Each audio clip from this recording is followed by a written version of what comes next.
Welcome to my channel. எல்லாரும் நல்லா இருக்கீங்கன்னு நினைக்கிறேன். இன்னைக்கு இந்த வீடியோவில் நான் கனடாக்கு எந்த ப்ராசஸில் வந்தேங்கிறத ரொம்ப சிம்பிளாக எக்ஸ்பிளைன் பண்ண ட்ரை பண்ணுறேன். முடிஞ்ச அளவுக்கு ஸ்கிப் பண்ணாமல் பாருங்கள். இப்போ நானும் என் ஹஸ்பண்டும் கனடா வந்து 4.5 இயர்ஸ் ஆகிடுச்சு. இப்போ நான் ஒரு லீடிங் பேங்க்கில் சீனியர் iOS டெவலப்பராக ஒர்க் பண்ணிட்டு இருக்கேன். ஸோ அந்த ஹோல் கனடா ப்ராசஸே நான் ஸ்டார்ட் பண்ணது பார்த்தீங்கன்னா 2016. அப்போ எனக்கு ஒரு 4.5 இயர்ஸ் எக்ஸ்பீரியன்ஸ் இருக்கும். அண்ட் இன்ஃபோசிஸில் டெக்னாலஜி அனலிஸ்ட்டாக ஒர்க் பண்ணிட்டு இருந்தேன். ஸோ நாங்கள் கனடா வரணும்னு டிசைட் பண்ணதுக்கப்புறம் ஒரு எக்ஸ்பிரஸ் என்ட்ரி ப்ரொஃபைல் க்ரியேட் பண்ணி பிஆர் அப்ளை பண்ணுறது தான் எங்களோட ஃபர்ஸ்ட் ப்ரிஃபரன்ஸாக இருந்துச்சு.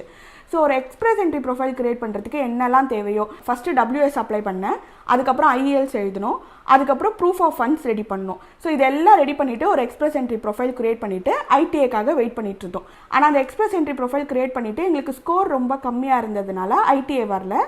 ஸோ ஒரு 1 இயர் ஆகிடுச்சு. எங்களோட எக்ஸ்பிரஸ் என்ட்ரி ப்ரொஃபைலும் எக்ஸ்பயர் ஆகிடுச்சு. ரொம்ப நாளாக ITA வராததுனால நாங்கள் நிறைய ஜாப் ஆஃபர் ரெக்குவயர்மெண்ட் இல்லாத PNPயும் நாங்கள் ட்ரை பண்ணி பார்த்தோம். இப்போ உங்களுக்கு தெரிஞ்சிருக்கோம், ஒன்டாரியோ, நோவா ஸ்கோஷியா அங்கெல்லாம் ஜாப் ஆஃபர்ஸ் தேவையில்லை அப்போது. ஸோ நாங்கள் அதெல்லாம் ட்ரை பண்ணி பார்த்தோம். பட் அதுவும் எங்களுக்கு எதுவும் செட் ஆகலை. மீன்வேல் இந்த ப்ராஜெக்ட்ஸ்லேயும் வந்து ரொம்ப டைட்டாக இருந்ததுனால என்னால் இந்த ஹோல் கனடா ப்ராசஸையே ஃபோக்கஸ் பண்ண முடியல. ஸோ ITAவும் வரல, இதுவும் ரொம்ப டைட்டாக இருந்ததுனால நாங்கள் அப்படியே அந்த ஹோல் கனடா ப்ராசஸையே நாங்கள் ட்ராப் பண்ணிட்டோம். இப்போ நான் நெக்ஸ்ட் சொல்ல போகிற இந்த ப்ராசஸில் எந்த பிராண்டிங்கும் பெய்டு ப்ரமோஷன்ஸும் இல்லை. இது நான் எப்படி கனடாக்கு வந்தேங்கிற ப்ராசஸை தான் நான் எக்ஸ்பிளைன் பண்ண போகிறேன்.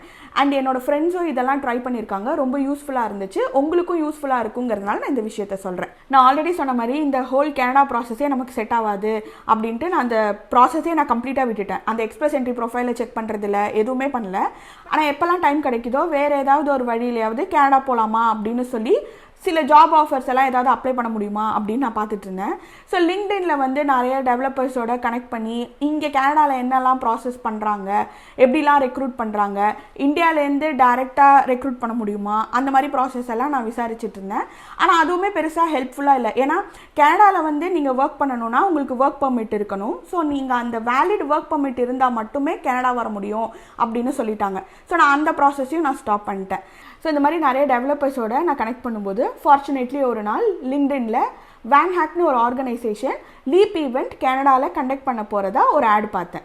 ஸோ இதுவும் நான் ஃபஸ்ட் என்ன நினச்சேன், ஒரு ஸ்கேமாக தான் இருக்கும், சரி சும்மா ரெஜிஸ்டர் பண்ணி பார்ப்போம் என்ன தான் நடக்குதுன்ட்டு அப்படின்ட்டு நான் அவங்க வெப்சைட் போய் பார்த்தேன். ஆனால் அவங்க வெப்சைட்டில் போனதுக்கப்புறம் தான் தெரிஞ்சிச்சு அவங்களோட ரெக்ரூட்மெண்ட் ப்ராசஸே வேறு மாதிரி இருந்துச்சு. இப்போ நம்ம சாதாரணமாக ஒரு வெப்சைட்டில் போய்ட்டு நம்மளோட டீட்டெயில்ஸ் என்டர் பண்ணோன்னா அவ்வளோதான். ஆனால் இவங்க வந்து என்ன பண்ணாங்கன்னா நம்மளோட டீட்டெயில்ஸ் வாங்கிட்டு அது மட்டும் இல்லாமல் ஒரு இங்கிலீஷ் டெஸ்ட் எடுக்கணும். அதுக்கப்புறம் வந்து இப்போ வந்து ஐ திங்க் கோடிங் டெஸ்ட்டெல்லாம் இருக்குதுன்னு நினைக்கிறேன். பட் நான் அப்ளை பண்ணும்போது அது இல்லை. ஸோ நான் என்ன பண்ணேன்னா இங்கிலீஷ் டெஸ்ட் எடுத்தேன். அதுக்கப்புறம் வந்து நம்மளோட ரெஸ்யூமை வந்து கனடியன் ஃபார்மேட்டுக்கு மாற்றி அந்த ரெஸ்யூம் அப்லோட் பண்ணிவிட்டு அவங்களோட பேஜில் நிறைய ஈவெண்ட்ஸ் இருந்துச்சு, அவங்க என்னெல்லாம் ஈவெண்ட் வந்து கனடாவில் பண்ணுறாங்க அப்படின்னு சொல்லிட்டு. ஸோ ஃபர்ஸ்ட் ஈவெண்ட் வந்து நான் என்ன பார்த்தேன்னா 20 ஃபீமேல் டெவலப்பர்ஸை வந்து அவங்க கால்கேரிக்கும் டொரண்டோக்கும் அவங்க ஸ்பான்சர் பண்ணி அனுப்புறதா ஒரு ஈவெண்ட் இருந்துச்சு. ஸோ நான் அந்த ஈவெண்ட்டில் போயிட்டு நான் ஃபஸ்ட்டு ரெஜிஸ்டர் பண்ணேன். இந்த லீப் ஈவெண்ட்க்கு நான் ரெஜிஸ்டர் பண்ணதுக்கப்புறம் ஒரு 2 months வரைக்கும் எந்த ப்ராக்ரெஸுமே இல்லை, ரொம்ப அமைதியாக இருந்துச்சு. சரி நான் இதுவும் அவ்வளோதான் அப்படின்னு நினச்சிட்டு நான் மற்ற ஆப்ஷன்ஸ் எல்லாம் ஃபோக்கஸ் பண்ண ஆரம்பித்தேன். அப்புறம் ஒரு 2 months கழிச்சு எனக்கு வேன்ஹாக்லேருந்து ஒரு மெயில் வந்துச்சு, இந்த மாதிரி நீங்கள் செலக்ட் ஆகிட்டீங்க அப்படின்னு சொல்லிட்டு. இந்த ஹோல் ப்ராசஸ் ஸ்டார்ட் ஆன உடனே வேன்ஹாக் எங்களுக்கு சொன்னது என்னென்னா, ஒன்ஸ் நீங்கள் ப்ரிலிமினரி ரவுண்ட்ஸ் இங்கே முடிச்சுட்டு ஃபைனல் ரவுண்டுக்கு நீங்கள் கனடா வரும்போது ஈச் அண்ட் எவ்ரி கேண்டிடேட்டுக்கு $1,500 கனடியன் நாங்கள் ஸ்பான்சர் பண்ணுவோம் அப்படின்னு சொன்னாங்க. ஆனால் எனக்கு அந்த $1,500 அவங்க ஸ்பான்சர் பண்ணுவாங்கங்கிறதுல நம்பிக்கையே கிடையாது. சரி எதுக்காக நான் இதை அப்ரோச் பண்ணேன்னா, கனடியன் எம்ப்ளாயர்ஸோட ஒரு டைரக்ட் இன்ட்ராக்ஷன் கிடைக்கும், அவங்க என்னெல்லாம் எக்ஸ்பெக்ட் பண்ணுறாங்கங்கிறத கற்றுக்கலாம் அப்படிங்கிறதுனால தான் நான் இந்த ப்ராசஸே கண்டினியூ பண்ணேன். ஸோ நான் அதுக்கப்புறம் வேன்ஹாக்கோட இன்ட்ராக்ட் பண்ண ஆரம்பித்தோன்னே அவங்க 1 by 1 என்னென்ன ஸ்டெப்பு என்னெல்லாம் பண்ணணும் அப்படிங்கிறத அவங்க என்கிட்ட சொன்னாங்க. ஸோ கனடாவில் வேலை தேடணும்னு நினைக்கிறவங்களோட ஃபர்ஸ்ட் ஸ்டெப்பு அவங்களோட ரெஸ்யூமை கனடியன் ஃபார்மேட்டுக்கு மாற்றுறது தான். ஸோ என்னோட ரெஸ்யூம் அவங்களுக்கு நான் ஃபார்வர்ட் பண்ணதுக்கப்புறம் அவங்க கம்ப்ளீட்டாக அதை ஒரு கனடியன் ரெஸ்யூமாக மாற்றி எனக்கு ஃபுல்லாக ஹெல்ப் பண்ணாங்க. ஸோ செகண்ட் ஸ்டெப் வந்து என்னென்னா, அந்த ஈவெண்ட்டுக்கு என்னென்ன கம்பெனிஸ் வராங்களோ அவங்களோட லிஸ்ட் எல்லாம் எங்களுக்கு கொடுத்து அந்த கம்பெனிஸை பற்றி ரிசர்ச் பண்ண சொன்னாங்க. எவ்ரி வீக் ஒரு ட்ரைனிங் செஷன் வச்சாங்க. அந்த ட்ரைனிங் செஷனில் அந்த கம்பெனியோட ஜாப் இன்டர்வியூவை நீங்கள் எப்படி அப்ரோச் பண்ணணும், நீங்கள் எப்படி பிச் பண்ணணும், இந்த மாதிரி டீட்டெயில்ஸ் எல்லாம் எனக்கு சொல்லி தந்தாங்க. அதுக்கப்புறம் ஒரு மார்க் இன்டர்வியூ செஷனும் வைப்பாங்க. அந்த மார்க் இன்டர்வியூ செஷனில் நீங்கள் எப்படி பர்ஃபார்ம் பண்ணுறீங்க அண்ட் அதோட ஃபீட்பேக் என்னன்ட்டு அந்த செஷனோட லாஸ்ட்டில் சொல்லுவாங்க. ஸோ இப்படி தான் அந்த ஈவெண்ட்டுக்கு எங்களை எல்லாம் ப்ரிப்பேர் பண்ணாங்க. இனிஷியலாக என்னை கேல்கரி ஈவெண்ட்டுக்கு தான் வந்து செலக்ட் பண்ணியிருந்தாங்க. ஆனால் அப்போ டைம் ஃப்ரேம் ரொம்ப கம்மியாக இருந்ததுனால விசிட்டர் விசா அப்ளை பண்ண முடியாது. ஸோ அதனால் அவங்களே என்னை வந்து டொரண்டோ ஈவெண்ட்டுக்கு ட்ரான்ஸ்ஃபர் பண்ணி விட்டாங்க. ஸோ டொரண்டோ ஈவெண்ட்டுக்கு என்னை ஃபர்ஸ்ட்டு அப்ரோச் பண்ணது ராஜர்ஸ் தான். ராஜர்ஸ் வந்து இங்கே கனடாலே ஒரு பிக்கெஸ்ட் டெலிகாம் கம்பெனி. ஸோ இனிஷியலாக ராஜர்ஸ்லேருந்து ஒரு ஹெச்ஆர் எனக்கு கால் பண்ணி ஃபர்ஸ்ட் ரவுண்ட் ஷெடியூல் பண்ணாங்க. ஃபர்ஸ்ட் ரவுண்ட் வந்து ரொம்ப சிம்பிளான ரவுண்டாக தான் இருந்துச்சு. நான் இங்கே என்ன கான்செப்ட்ஸ்லாம் ஒர்க் பண்ணியிருக்கேன், என்ன டெக்னாலஜிலலாம் ஒர்க் பண்ணியிருக்கேன், இதெல்லாம் வந்து சும்மா அவங்களோட ஒரு அண்டர்ஸ்டாண்டிங்காக, இவங்களோட ப்ரொஃபைல் நமக்கு மேட்ச் ஆகுமான்னு பார்க்கறதுக்காக அந்த ரவுண்ட் இருந்துச்சு. அந்த ரவுண்டில் நான் செலக்ட் ஆனதுக்கப்புறம் திரும்ப செகண்ட் ரவுண்ட் வந்து மேனேஜரோட வச்சாங்க. ஸோ மேனேஜரோட வச்ச வந்து கைண்ட் ஆஃப் ஒரு டெக்னிக்கல் ரவுண்டு மாதிரி. ஸோ ஒரு ஃபர்ஸ்ட் அண்ட் செகண்ட் ரவுண்ட் நான் முடிச்சுட்டு ஸோ வித்தின் ஃபியூ டேஸே எனக்கு ராஜர்ஸ்லேருந்து மெயில் வந்துச்சு, இந்த மாதிரி ஃபர்ஸ்ட் 2 ரவுண்ட் நீங்கள் கிளியர் பண்ணிட்டீங்க, தேர்ட் அண்ட் ஃபைனல் ரவுண்ட் நான் அட்டன் பண்ணுறதுக்கு இங்கே டொரண்டோவில் நடக்கிற லீப் ஈவெண்ட்டுக்கு வரணும்னு அந்த மெயிலில் இருந்துச்சு. ஸோ கனடாவில் நீங்கள் ஜாப் இன்டர்வியூக்காக வரீங்க அப்படின்னா அதுக்கு ஒரு விசிட்டர் விசா கண்டிப்பாக தேவை. அந்த விசிட்டர் விசா அப்ளை பண்ணுறதுக்கு எனக்கு வேன் ஹேக் ரொம்ப ஹெல்ப் பண்ணாங்க. ஸோ என்னோட நெக்ஸ்ட் ஸ்டெப் என்னன்னு பார்த்தீங்கன்னா, இந்த விசிட்டர் விசா அப்ளை பண்ணுறதுக்கான பேப்பர்ஸ் எல்லாம் நான் ரெடி பண்ண ஆரம்பித்தேன். ஸோ இந்த விசிட்டர் விசாக்கு ஃபர்ஸ்ட் ஸ்டெப்பாக வேன் ஹேக் வந்து எனக்கு ஒரு இன்விடேஷன் லெட்டர் கொடுத்தாங்க. அந்த இன்விடேஷன் லெட்டரில் இந்த லீப் ஈவெண்ட்டோட டீட்டெயில்ஸ், நான் எத்தனை நாள் அங்கே ஸ்டே பண்ணுவேன் அண்ட் அவங்க எனக்கு $1,500 ஸ்பான்சர் பண்ணுறேங்கிற டீட்டெயில்ஸையும் அதில் மென்ஷன் பண்ணியிருந்தாங்க. ஸோ அந்த இன்விடேஷன் லெட்டர் என்னோட பர்பஸ் ஆஃப் ட்ராவல் எழுதுறதுக்கு ரொம்ப யூஸ்ஃபுல்லாக இருந்துச்சு. ஸோ இந்த invitation letter, purpose of travel letter, அது மட்டும் இல்லாமல் என்னோடய சர்டிஃபிகேட்ஸ், அப்புறம் என்னோடய ஐஇஎல்ஸ் நான் எழுதுனது, என்னோடய சேலரி சர்டிஃபிகேட், என்னோடய எம்ப்ளாய்மெண்ட் லெட்டர், இது எல்லாத்தையும் சேர்த்து வச்சு நான் விசிட்டர் விசாக்கு ஃபைல் பண்ணேன். ஸோ விசிட்டர் விசா லைக் ஒரு 2 வீக்ஸ்லேயே எனக்கு அப்ரூவ் ஆகி வந்துருச்சு. விசிட்டர் விசா வந்ததுக்கப்புறம் நான் ஃப்ளைட் டிக்கெட் புக் பண்ணேன். ஸோ இந்த லீப் ஈவெண்ட் பார்த்தீங்கன்னா 5 டேஸ் நடந்துச்சு. 3 டேஸ் டொரண்டோலையும் 2 டேஸ் வந்து இங்கே வாட்டர்லூன்னு இன்னொரு சிட்டி இருக்குது, அங்கே நடந்துச்சு. ஸோ இந்த 3 டேஸ் டொரண்டோலையும் 2 டேஸ் வாட்டர்லூவில் ஸ்டே பண்ணுறதுக்கு நான் சென்னையிலேருந்தே இங்கே இருக்கிற ஏர்பிஎன்பிக்கு நான் புக் பண்ணி வச்சுக்கிட்டேன். டொரண்டோலேருந்து வாட்டர்லூ வந்து ஒரு 3 ஹவர்ஸ் டிரைவ் இருக்கும். ஸோ நான் அதுக்கான பஸ் டிக்கெட்டையும் நான் சென்னையிலேருந்தே புக் பண்ணி வச்சுக்கிட்டேன். ஸோ இந்த ட்ராவல் அரேஞ்ச்மெண்ட்ஸ் எல்லாம் முடிஞ்சிருச்சு. அண்ட் நான் ஃபஸ்ட்டு கனடா ட்ராவல் பண்ணது நவம்பர் 2018 இந்த இன்டர்வியூ அட்டன் பண்ணுறதுக்காக.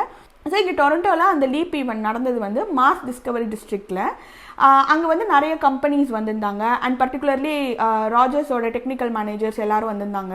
அண்ட் என்னோட தேர்ட் அண்ட் ஃபைனல் ரவுண்ட் அங்கே தான் நடந்துச்சு. ஸோ இந்த இன்டர்வியூ ரொம்ப டெக்னிக்கலாக இருந்துச்சு, ரொம்ப டீட்டெயில்டு கான்செப்ட்ஸ் எல்லாம் கேட்டாங்க. நான் இதில் செலக்ட் ஆவேனாங்கிறதே ஒரு டவுட்டில் தான் நான் அந்த இன்டர்வியூவை அட்டன் பண்ணேன். பட் பை காட்ஸ் கிரேஸ் அந்த இன்டர்வியூலையும் நான் செலக்ட் ஆகிட்டேன். அண்ட் வித்தின் 2-3 டேஸ்லேயே எனக்கு ஆஃபர் லெட்டரும் கொடுத்துட்டாங்க. ஸோ இந்த இன்டர்வியூ நடந்த லொக்கேஷன் பக்கத்துலேயே தான் ராஜர்ஸோட ஹெட் குவார்ட்டர்ஸ் இருந்ததுனால ராஜர்ஸில் செலக்ட் ஆன எல்லாரையும் அங்கே ஹெட் குவார்ட்டர்ஸ் கூட்டிகிட்டு போய் ஒரு சின்னதாக ஒரு ஆஃபீஸ் டூர் கொடுத்தாங்க. இந்த ஹோல் ப்ராசஸ்மே ரொம்ப எக்ஸைட்டிங்காக இருந்துச்சு. அதுவும் எனக்கு ரொம்ப புதுசாகவே இருந்துச்சு. ஏன்னா புது ஊர், புது சிட்டி, புது ஒர்க் பிளேஸ், இது எல்லாத்தையும் தாண்டி எனக்கு கனடாவில் ஜாப் ஆஃபர் கிடச்சிருச்சுங்கிறதே ஒரு பெரிய ரிலீஃபாக இருந்துச்சு. ஏன்னா இதுக்கப்புறம் வரப்போகிற ப்ராசஸ்லாம் சிம்பிளாக தான் இருக்கும்னு எனக்கு தெரியும். ஸோ அந்த இன்டர்வியூ ப்ராசஸ் முடிஞ்ச உடனே வேன் ஹேக் அவங்க சொன்ன மாதிரி $1,500 என் பேங்க்குக்கு ட்ரான்ஸ்ஃபர் பண்ணிட்டாங்க. ஸோ இந்த இன்டர்வியூ முடிஞ்சு ஒரு 5-6 டேஸ்லேயே நான் திரும்ப சென்னை வந்துட்டேன். வித்தின் ஃபியூ டேஸில் ராஜர்ஸ்லேருந்து எனக்கு காண்டாக்ட் பண்ணாங்க, இந்த மாதிரி எல்எம்ஐஏ ஒர்க் வீசா எனக்கு அப்ளை பண்ண போகிறதா. ஸோ இந்த ஒர்க் வீசாக்கு நானும் சரி என் ஹஸ்பண்டும் சரி எங்கள் சைட்லேருந்து நாங்கள் எதுவுமே பே பண்ணலை. ஜஸ்ட் ஒர்க் வீசாக்கு தேவையான டாக்குமெண்ட்ஸை மட்டும்தான் ராஜர்ஸ்க்கு சப்மிட் பண்ணோம். ராஜர்ஸ் வந்து அவங்க சைடில் ஒரு லாயர் வச்சு எங்களுக்காக ஒர்க் வீசா அப்ளை பண்ணாங்க. ஸோ எனக்கு பார்த்தீங்கன்னா எல்எம்ஐஏ ஒர்க் வீசாவும் என் ஹஸ்பண்ட்க்கு வந்து ஓப்பன் ஒர்க் வீசாவும் அப்ளை பண்ணாங்க. இந்த ஒர்க் வீசாக்கு எங்கள் சைட்லேருந்து நாங்கள் பண்ணது பயோமெட்ரிக்ஸும் ஒரு மெடிக்கல் எக்ஸாமினேஷனும் தான்.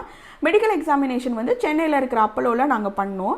இந்த மெடிக்கல் எக்ஸாமினேஷன் கொடுத்ததுக்கப்புறம் இந்த ஒர்க் வீசாக்கு தேவையான டாக்குமெண்ட்ஸ், அதாவது உங்களோட employment letter, salary certificate, educational certificates, இது எல்லாத்தையும் தான் நாங்கள் ப்ரொவைட் பண்ணோம். இதெல்லாம் ப்ரொவைட் பண்ணி வித்தின் அ மந்த்தே எங்கள் 2 பேருக்குமே வீசா வந்துருச்சு.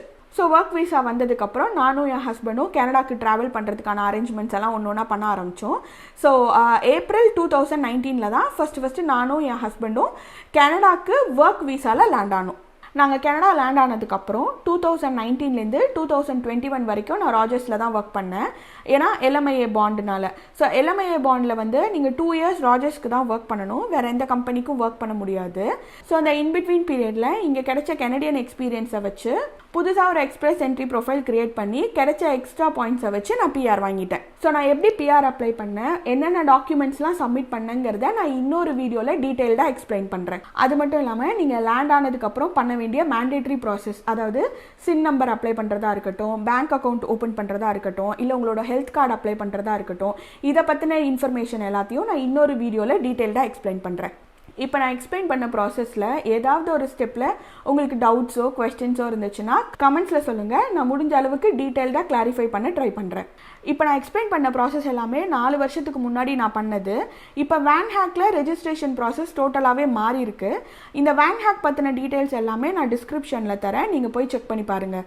இந்த வீடியோ உங்களுக்கு பிடிச்சிருந்ததுன்னா லைக் பண்ணுங்கள், சப்ஸ்கிரைப் பண்ணுங்கள். இந்த வீடியோ உங்களுக்கு கண்டிப்பாக ஹெல்ப்ஃபுல்லாக இருக்கும்னு நம்புகிறேன். உங்களோட ஃப்ரெண்ட்ஸோ ரிலேட்டிவ்ஸோ யாராவது கனடா வர ட்ரை பண்ணுறாங்கன்னா இந்த வீடியோவை ஷேர் பண்ணுங்கள். இன்னொரு வீடியோவில் உங்களெல்லாம் மீட் பண்ணுறேன். டேக் கேர், பாய்.